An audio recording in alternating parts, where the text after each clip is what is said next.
नासिक कराची में लापता पीपी अगवान अयाज महर की बाज़ियाबी लाइ बबरलो बाईपास से धरणो हयो वियो आहे। महर बिरादरी समेत समें सियासी समाजी कारकुननि जो क़ौमी शाहराह ते निटण उस में एहतजाज जारी आहे।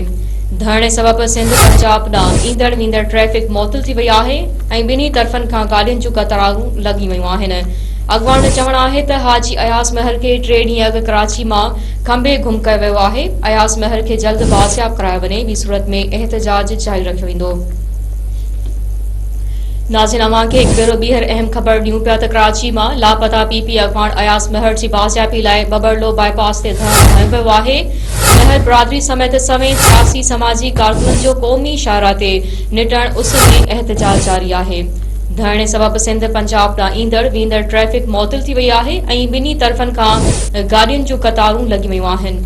अगवाननि जो चवणु आहे त हाजी अयाज महर खे 3 ॾींहं अॻु कराची मां खंबे गुम कयो वियो आहे। अयाज महर खे जल्द बाज़ियाब करायो वञे, ॿी सूरत में एहतजाज जारी रखियो वेंदो।